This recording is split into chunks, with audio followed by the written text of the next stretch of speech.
Hello, and welcome to Building High Performance Cultures, a weekly series where we talk with executives from top organizations about how they build high performance cultures and how they're leveraging their cultures as competitive advantage.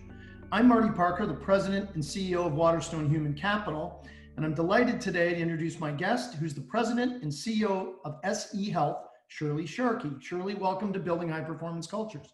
Great. Pleased to be here. Delighted to have you. Now, Shirlee is one of Canada's preeminent healthcare leaders. And so you know why, if you don't, under Shirlee's leadership, ESEE Health has enjoyed exponential growth and expansion and facilitated transformative solutions in areas and diverse areas such as Indigenous health, end-of-life care, and caregiver wellness and support.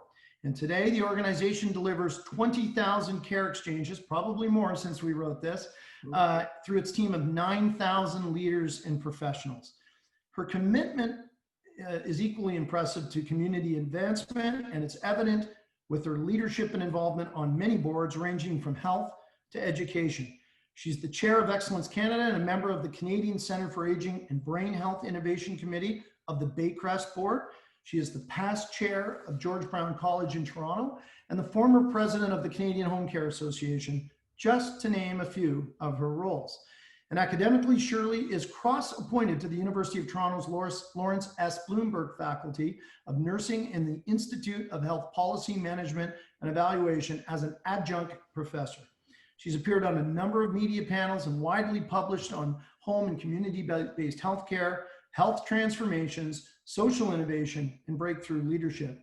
And interestingly, her insights and belief in unleashing people's potential and creativity have generated achievements and accolades from across Canada and beyond, including the prestigious Diamond Jubilee Medal of Queen Elizabeth II and the Order of Excellence from Excellence Canada in organizational innovation, quality, and wellness. And of course, last but certainly not least, ESEE Health was named as 2018 Canada's Most Admired Corporate Culture winner in recognition of their outstanding corporate culture and its impact on performance. Now, Shirlee, as I take a breath. I'm exhausted too. And we could have said more, but for those who aren't familiar with ESEE Health, why don't you tell us a bit about the organization and the culture that you've got there? Well, you know, ESEE Health, it's been hard to describe, but I mean, in simple terms, we define ourselves as a nonprofit social enterprise. And by that, it really is about helping Canadians live and be well in their home environment. It started many years ago, 1908, with 4 incredible women, trailblazers, innovators, who recognized the need for people to receive healthcare in their home.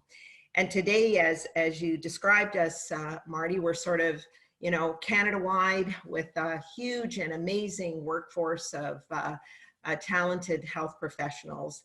And, you know, every day we are interacting with them and with their life care, which is a little bit different than how we typically look at healthcare. You know, from a culture point of view, I look at it real simplistically that what we're trying to create with people is the feeling of home. You know, I remember once I was interviewing a client and she'd been hospitalized and was able to go home earlier because we were providing some physiotherapy and some other follow-up. And I said to her, you know, what was it like when you were able to get back home? And her expression and delight, and it was just like, it was wonderful.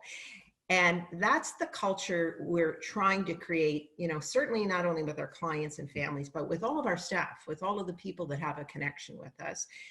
And probably a secondary sort of theme, and in healthcare it's really important, is to be authentic, to really be real with it. Why in healthcare? Well, we're dealing with some pretty serious things, life and death. And I think that people generally in healthcare can get through what I call the BS real quickly and say, like, what are you talking about? And I do think we try to really be authentic with what we're trying to do and how, in fact, that plays out for people. Shirlee, tell us about your role as the president and CEO in terms of what role you play in the building and sustaining of the culture. Mm-hmm.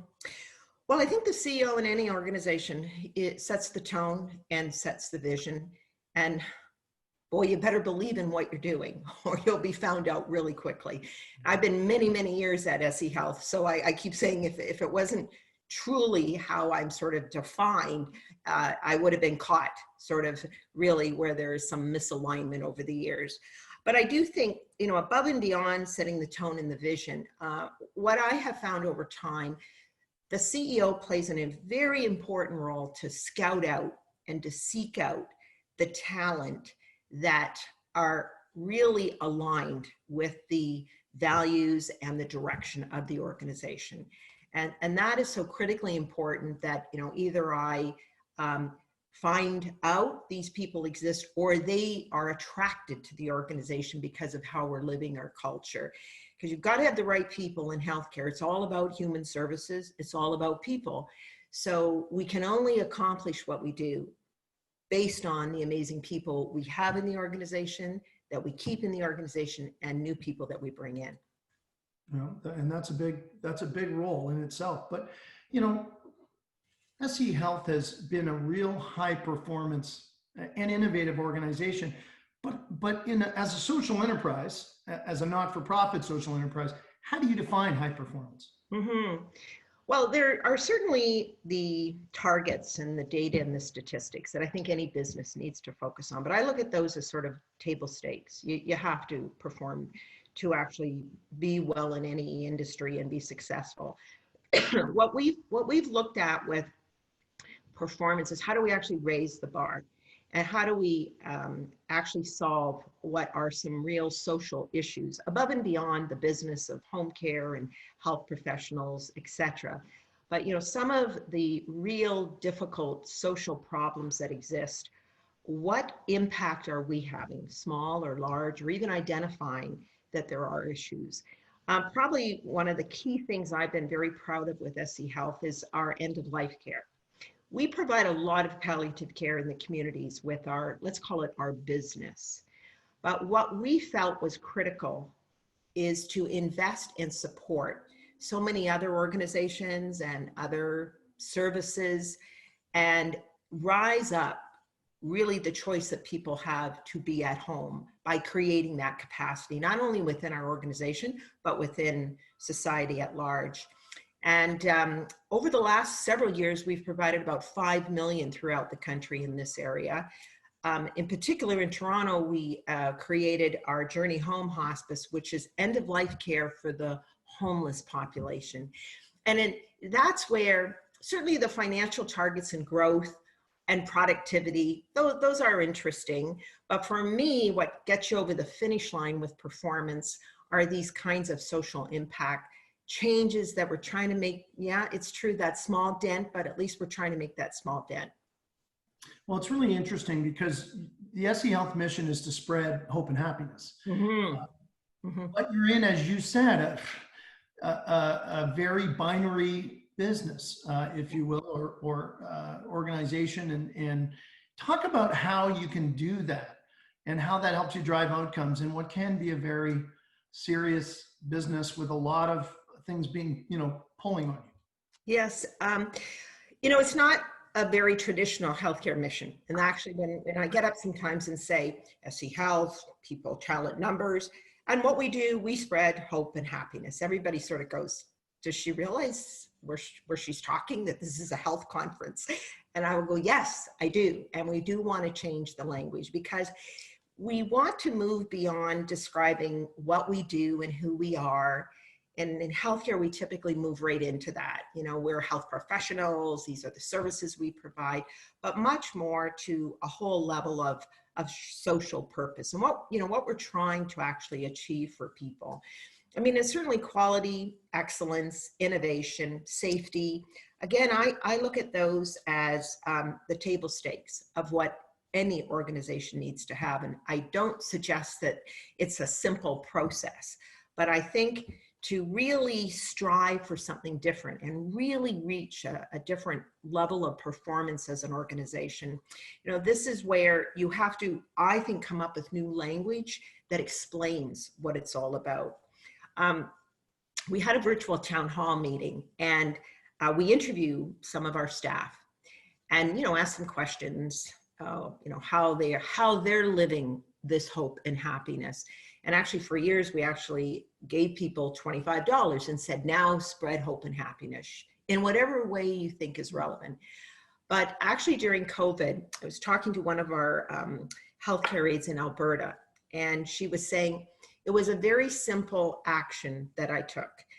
She had a client that was not able to get his hair cut, and he was, was bugging him. He was going crazy with it. And she said, I just said, well, you know what? I'll cut your hair. And the happiness and joy that he got with that intervention, we can look at that as a small thing, but it has a huge impact on people's lives. And that's where it brings us full circle to, yes, maybe the care that's being provided, but also the happiness that we want to get through that experience with people. That's what's compelling when we recruit people, that they go like, really? And we go, yeah, really, because this is what health is all about for people. So talk a little bit more about that recruiting, because you truly understand that team members, future employees today want to connect the purpose of an organization and feel like they have a real impact, or it's a shared purpose, that they're aligned. So how have you been able to leverage that to kind of retain your top talent, but also find top talent? Yeah, and it's a great question, Mark, because as I said, I spend a lot of time scouting, not so much just the competencies, but the right match with the organization. And I mean, our starting point, and I'm always very clear with people that we are an incredibly competitive, passionate, nonprofit social enterprise. And so people right away go, what the heck is that? But it actually is one heck of a strong anchor when you're truly saying to people, we have purpose and this is what we're trying to do. And we're not just saying it, we're living it, and we're actually designed that way to position ourselves. So I really leverage who we are, why not? And I don't apologize for it. In fact, I'm very bold with it, so that I'll say to people, if you're looking for, something that is going to be more meaningful work, it doesn't get any better than here, because we really are true with that and want to achieve that. And I also feel we use different words because, typically, and I'm even uncomfortable sometimes when people say, what are you looking for? I go, I'm looking for people who actually love people. And that's an unusual word to use where, we care about people. But I go, I want somebody who really loves people and really leads from the heart and, wants to be part of something bigger. And there's so many people now that I talk to and I go, well, what are you looking for? And I do think it's changed, because I know 30 years ago when people asked me what I was looking for, I was not saying something bigger. I was probably saying more money was exactly where I was going. But now so many people say to me, I don't know what it is. I don't care what the job is. I don't care what the title is, but I want to do something that I believe is making a difference. And, those are the people that we're trying to attract. But then there's a real responsibility on our part to actually deliver on that. And it goes back to the authentic culture, because if you're just talking that talk and then they move into the role, then they're very dissatisfied. And that is as problematic as, not having the right talent, as much as bringing in the right talent, and then they're no longer inspired. So I really work at every level in the organization to say, we have a commitment now to make sure we're living this, because we have really had people put a trust in us that they can achieve their goals in this organization. Well, and I know you put your money where your mouth is as it relates to this, because you have a very robust onboarding program, and a lot of emphasis on ongoing coaching and feedback, with your teams and new team members. How did this all come about, and why is it important to ESEE Health?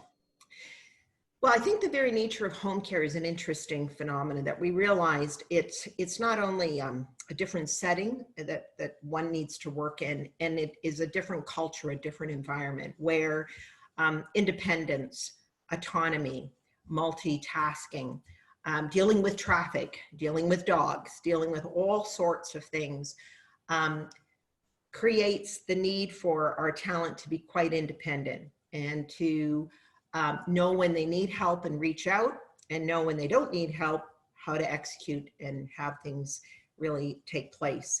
I think also because we have so much of mobile workers well before COVID and remote, we had to figure out a way to enable our staff to have all the tools and the resources. I think for years we've been working with this sort of coach concept and really living that.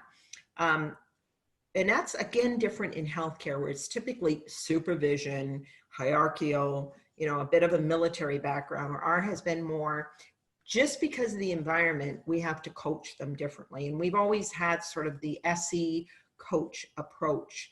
And knowing that the first 30, 90 days when people are in our environment, which is a bit of a culture shift and a practice shift, we have to invest and help them understand it's a different work process that they'll be working through within that. I've also, many years ago, and I've never moved away from it, invested very heavily in a sort of 24/7 clinical support approach, because I knew at the end of the day, our staff are alone in people's homes. They need to have access to an environment that gives them what they need, either right at their fingertips or at the end of a telephone. So we, for many, many years, have continued to build and resource that sort of clinical infrastructure, which has been enormously helpful for us during COVID. And that we really have had the infection control, the IPAC, and the real focus on that quality of care over the years. So I'm very glad we didn't sort of shortchange that area over the years, and in fact have continued to invest heavily there. Well, and what we're learning through Canada's Most Admired, never more than this year, but it's certainly been a developing theme, is that team members today want organizations that are actually committed and working on their culture. They want a place that they feel safe, both physically and psychologically. Yeah. You want a place where they can develop their career and develop as people. And I think we've had that really figured out for quite some time. I'm curious, Shirley, what are you learning? Because I don't know if we ever have the book on this, on the next generation of leaders, in terms of what they need, what their styles are, and you know what you pay attention to as it relates to the changes that they're bringing to the workplace. Right. We've learned a lot through our Leadership Edge program, which is where we have all levels of the organization put up their hand and let us know if they're interested in this. And what I found was, had to be very transparent with that. There's no secrecy. It's not, well, these are the people that are in that crowd and you're outside on that crowd. And we started to realize that certainly transparency, people want and expect to have access to information while you're making the decisions you're making, and a mechanism for feedback.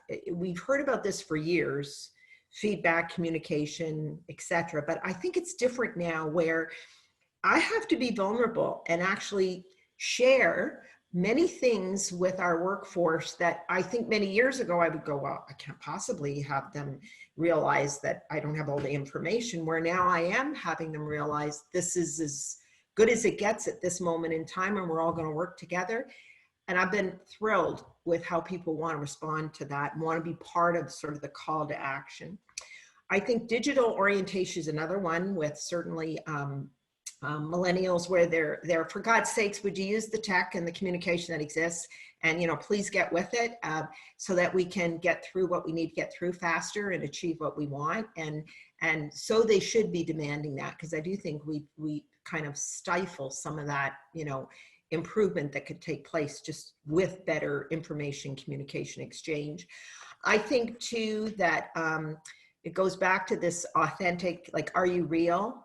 Do you have, can we balance what our, and I stop with balancing work and life, but could we balance our lifestyle, which I think is work and life, so that we are continuing to be healthy and well and inspired with what we do.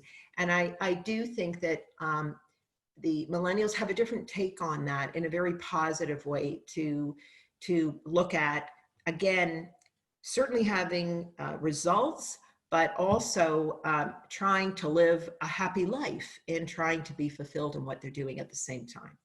Yeah, in reality, it's more like work-life integration, isn't it, than balance? Because that Absolutely. balance is So different. many times over the years, people have asked, okay, how have you done it, Shirley? You know, a mother, a wife, a job, this, kids. And I go, I haven't. You have to enjoy what you're doing in all aspects, and then you'll be okay with it. You can't balance these things, and there's sacrifices at certain times that the family takes, other times work takes, and working that all through.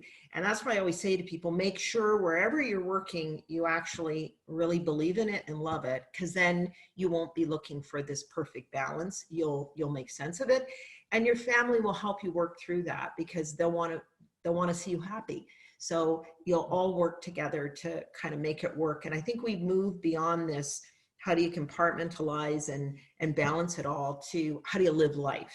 And part of living life is the work that we're part of. Yeah, 100%. Similar kind of subject matter, but what trends do you see foresee coming in terms of building high performance cultures? Well, I mean, certainly with COVID, there have been game changers overnight. For years, I was trying to get, if you can believe this, a fee code for virtual visits. Who would have thought? Like, now people would sort of laugh at me and go like, are you kidding? In 24 hours, we were able to get a fee code for virtual visits. For 10 years, I was blah, and this is what we need, and this would be really important, and we never were able to push through. So like in a switch, things have happened. For us too, we had Teams for years, since I think 2018, but nobody was using them. Now, I do think this remote working at scale is going to be very interesting, and how to do this successfully. How we do this for leaders, for our lives and for society, because it is a different, and I pick it up from all of our staff, where everything now is pretty much either remote or mobile. And it just changes how you socialize, how you connect. And in some ways, we're much more productive. In other ways, there's a bit of kind of grief that we're missing something. I mean, we put together what was called a global village exchange for home care leaders, where we met with people that I'd connect with from Australia, Canada, Denmark, the UK, and the US. And typically in a year, I'd be traveling to these places and talking to everyone. But in a snap, in 2 hours, we were able to get such great thought leaders all together, all talking, exchanging. And I thought, wow, the wisdom that came from this very productive 2-hour thing, versus, think about it, if I had to travel to Australia and Denmark and Spain and UK, all of the downtime in that whole piece. But I think what was different, because I knew all of these people, we were able to jump into an exchange. Whereas I think it's very hard in a remote, where you just introduce yourself, and there's a different now socialization. You're not walking in, shaking their hand. And we have to get accustomed to that. That, I think, even though we talk a lot about all these other areas of digitization and various things, I think figuring out how to put the human connection into this remote working and do it at scale is probably one of the most critical things. It'll have a lot of subcomponents to it, but it will be critical. And the other thing I did when COVID hit, we cocooned a small group that were not worrying about the day-to-day COVID response. And I wanted them to just think about what the future would look like. And we called it sort of the Phoenix Project, post-COVID. And I gave them the space and the time to keep thinking about what are things we need to get ahead of, because I knew we'd have our head down within the COVID piece.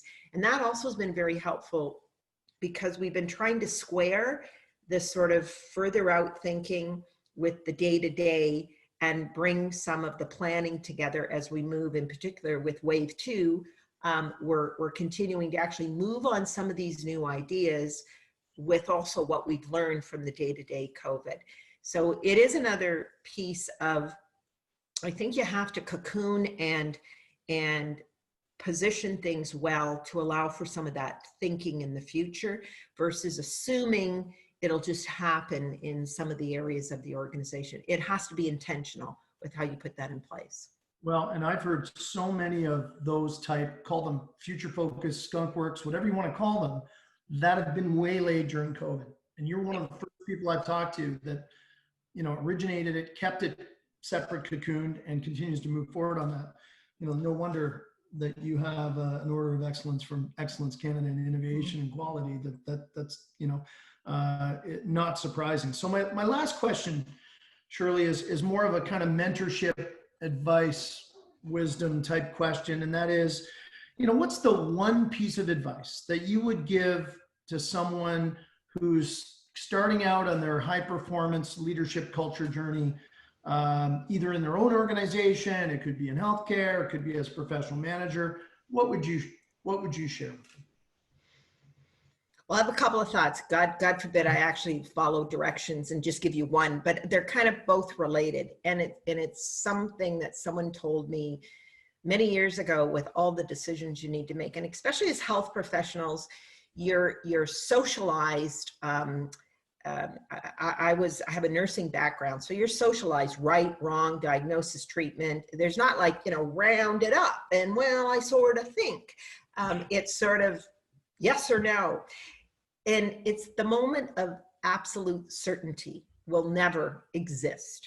So, you know, make the decision the best way you can with the information at hand and be okay with it. And that was sort of the best advice for me when I moved from a practicing nurse into management, because again, I was working with, oh my gosh, I need all the information and all of the findings to make the diagnosis to understand.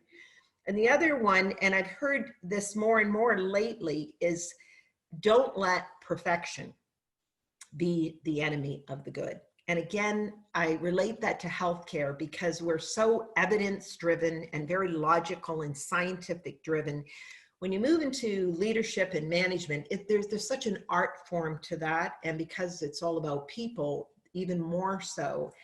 And I do think we sometimes get immobilized that it has to be perfect, when you really have to. I've found with a lot of our success, I've said, let's just try it out and let's stage this and let's control the risk. And if it's all wrong, fine, shut it down, but let's move to the next. And it has been enormously helpful for growth, kind of entrepreneurial thinking, and coming up with the solutions that I didn't even realize were solving a problem, that through sort of this iterative process, you actually discovered something that could deal with something else. So it really is to watch that you don't allow your own sort of wiring of perfection limit how much risk you're prepared to take on. And as I say, I feel that even more so in healthcare, we're almost contaminated with this burden of perfection and the right answer. And I think it stifles what I would call healthy experimentation in different ways.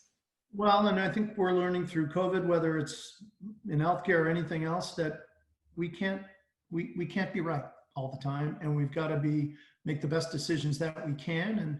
And it's clear to me, Shirlee, that your innovation and commitment to change has really driven not just this competitive, passionate, not-for-profit social enterprise, but the thinking in healthcare in the country. And we're indebted to people like you who've created and your team members, an SE Coach approach, the Leadership Edge, now Phoenix, and so many other things. And, you know, if there's something that defines where I'm going to leave this discussion thinking, that it's really about something bigger.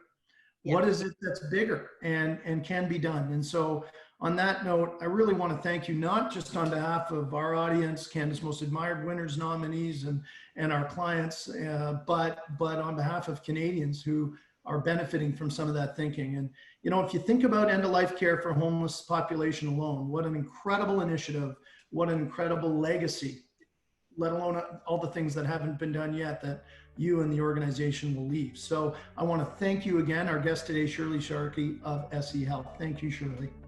My pleasure. It's been a great conversation. Thank you.